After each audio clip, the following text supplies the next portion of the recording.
identification with who I am, who you are, as an individual person, that as a sinner has no right to be welcomed into the presence of God. But this old man, according to Romans 6:6, was co-crucified. When Jesus died on the cross, the old man died with him. And this is something that we get into specifically in Romans 6:6. But before we get there, I must say that we haven't commented on Romans 6 verse 5. So let's go back to Romans 6:5 and comment there. Because we already commented on the first 4 verses of Romans 6. Let's say something that we haven't said anything about yet, and that's verse 5. Since, and the Greek suggests if, but it's true, so we can call it since. If we've been united with him like this in his death, and we have been, so I can translate verse 5, since we've been united with him like this in his death, we will certainly also be united with him like this in his resurrection.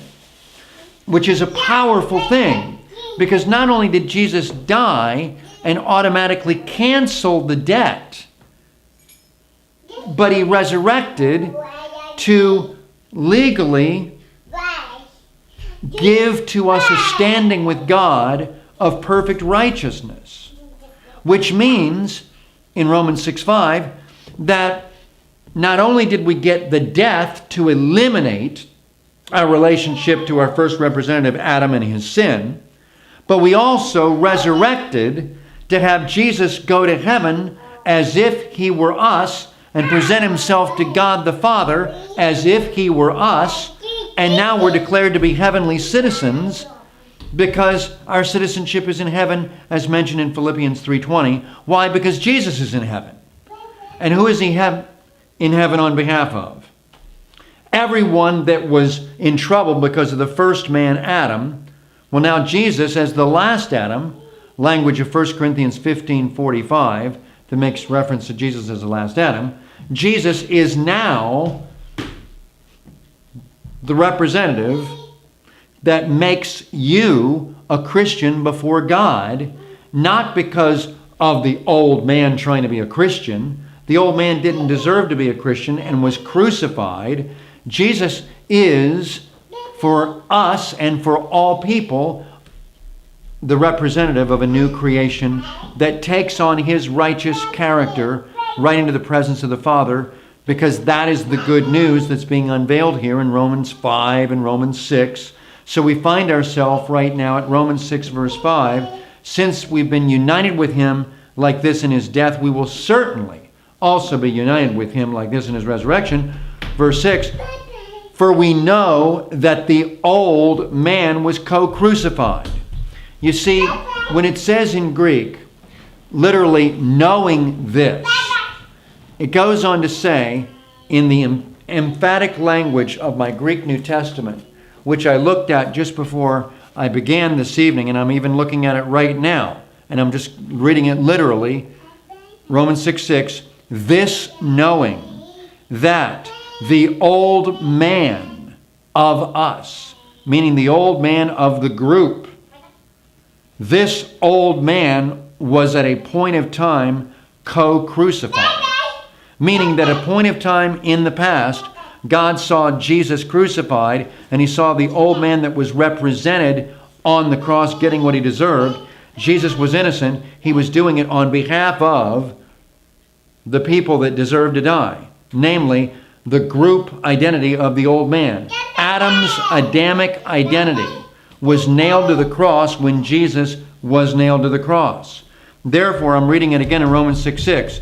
This knowing that the old man of us, namely the group, meaning the group of people in this world that have fallen short of the glory of God, the old man of us, this old man was co-crucified with him, so that the body of the sin, in other words, the body being a vehicle of the principle we call the sin in Greek, the sin, is now rendered powerless in Romans 6:6.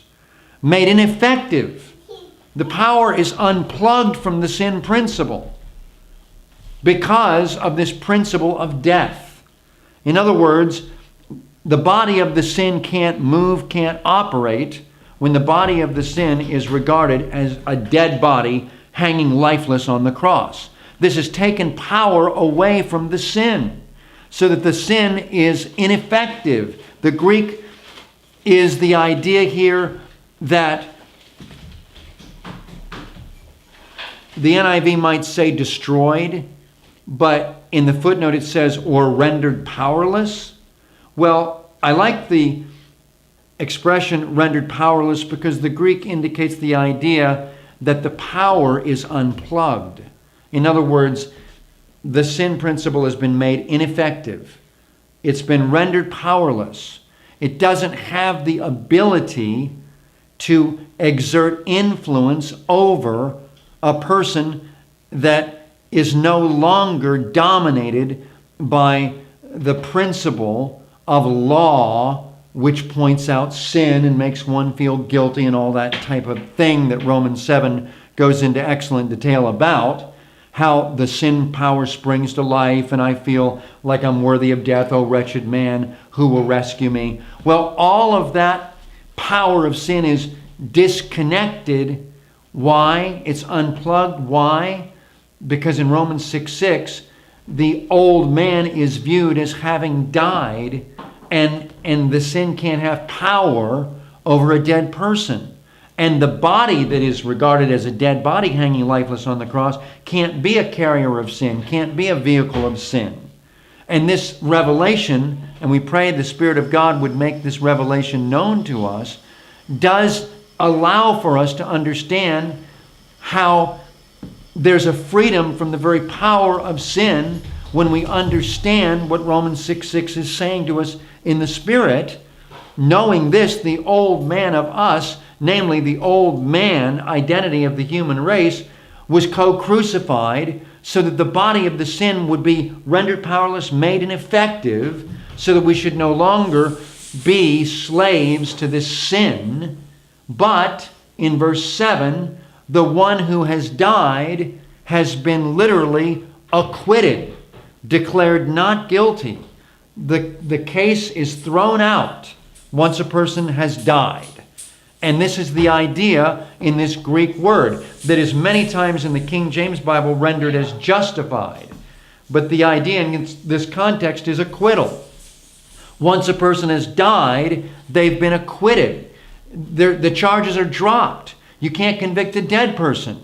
But the interesting thing in Romans 6:7 is not only did the cross cancel our legal record of having guilt, but it also provides this power for us to be free in daily life from the principle of sin as described in Romans 7. When we're trying to keep the law and sin springs to life, gains power, the more we're trying not to sin, the more problem with sin we end up having.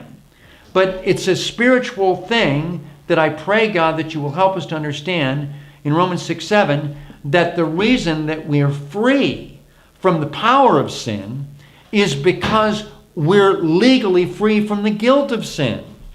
As it says in Romans 6:7, the one that's died has been acquitted, has been declared not guilty. And when we understand that by the grace of God, we're no longer able to be convicted by sin. In other words, the law can't convict us of sin because the dead person isn't viewed as a sinner anymore. Well, when we get that understanding in the mind of the Spirit, then what happens is we end up experiencing a freedom, a liberation from the very power of sin. So when we consider this tonight, we started out talking about the issue of grace and asking, is grace a license to sin? And this grace being so emphasized in Romans 5 is something that is an unconditional gift that is across the board. It's humanity that is given this unconditional gift, that Jesus is the new representative. So in light of this grace, are we going to just simply have the attitude like Romans 6:1 brings up in terms of the question, shall we just go on sinning so that the grace may increase? Heck no, he answers. Heck no, meganoito. absolutely no possibility. We died to the sin. We can't live in the sin anymore.